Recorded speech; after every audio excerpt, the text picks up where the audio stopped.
My name is Geoffrey Berliner. I'm the Executive Director and co-founder of Penumbra Foundation in New York City. I enjoyed working with the lens for a variety of reasons, primarily because it's a lens that's designed for somebody who has creative intentions. They're interested in using a tool that gives them a kind of rendering of light beyond what just a standard lens or a modern lens does.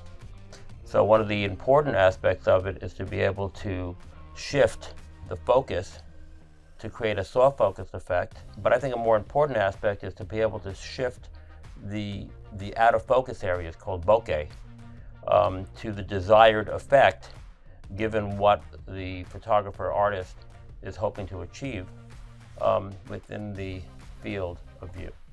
With a lens like this, is particularly important to pay attention to all the different aspects that are going on and finding a balance within things in the foreground, things in the background, the out of focus areas, how sharp you want the subject, how sharp you want the background, or if you want to apply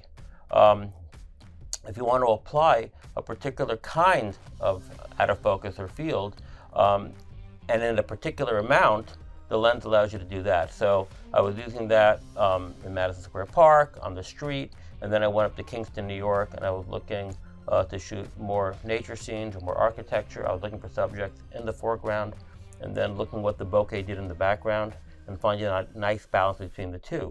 And you can get, so, we think of contrast in photography in terms of, darks, lights, whites, blacks, and gray areas. What's interesting about this lens is it gives you the ability to have contrast of sharp and soft and sharp and bokeh. So there's a whole different layer and dimension that can be applied and used in an artistic way. There were lenses that were designed, they were called either soft focus lenses or special effects lenses that were designed specifically, like the Lomography lens, that would render light in an artistic way. And some of those lenses that had that sort of control of soft focus, the Cooke portrait lens comes to mind, but this is a Dallmeyer lens similar to the Cooke that would allow the changing of from soft to sharp or sharp to soft by turning one of the elements, and that's very similar. And there's a host of lenses that have that ability to add a little diffusion. Actually, it's diffusion or more diffusion depending on how far you would turn the element across the entire plane. And that can be used for landscape. It could be used to render light a certain way, especially in the highlights. It can also be used in portraiture if you're photographing somebody who is older, like myself, and you wanted to reduce wrinkles. They would use it for that. One other aspect of these lenses is that it would mean that the negative itself would need less retouching. Well, they were using it for critic expression then as well, for the Pictorialist movement, certainly. And interestingly, down the block from here, about a block and a half, is where Alfred Stieglitz had his 291 gallery, where he was supporting artists and exhibiting work of those artists who were working in this Pictorialist sense to create photographs, not in a documentary, in a clinical sense, or sort of a narrative sense. They were using it more to make art. This allows the creative videographer to be able to apply cinematic elements that were used, in the heyday of filmmaking and cinema from the 1920s and 30s. So it gives them more tools with which to express themselves and tell stories.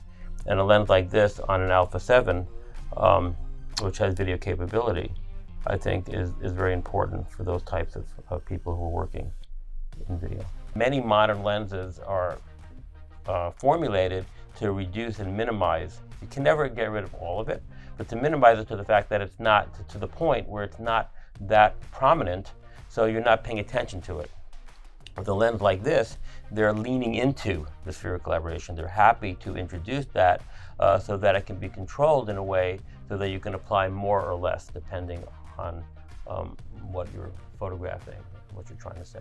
Lenses like this, if you were to separate some of the groups, that separation of the groups is throwing the field out of focus. Not exactly out of focus because you can unfocus the lens, but it's adding a form of diffusion across the entire plane that looks a little different. It has a different rendering than if you're just throwing the lens out of focus. There are people that just take lenses and throw them out of focus for soft focus. That's different than creating diffusion, and that's what this lens does. It's creating a form of diffusion, and that kind of diffusion also deals with highlights and light. Sometimes you get a greater glow and things like that from your highlights. So that's my assumption of how the lens works. The human eye, interestingly enough, if I think about it, if I look at you, I see some out of focus areas, but I don't know how much spherical aberration there is in the human eye. That would be a good question. But perhaps this mathematician was noticing the spherical aberration on lenses and other aberrations on the camera obscura, and then started to think, well, how do we correct for that? And that's an interesting story. The interesting story is, well, who was the first person to notice these aberrations? And then who was the first person to say, well, let's correct for them? I think anybody who has a creative spirit, anybody who's interested in getting beyond, what the normal technology of the day is. And I know in filmmaking, if you want to highlight a particular emotion, being able to soft focus or change or add spherical aberration is very important. A valuable tool for people who want to experiment, who don't know what direction they want to go.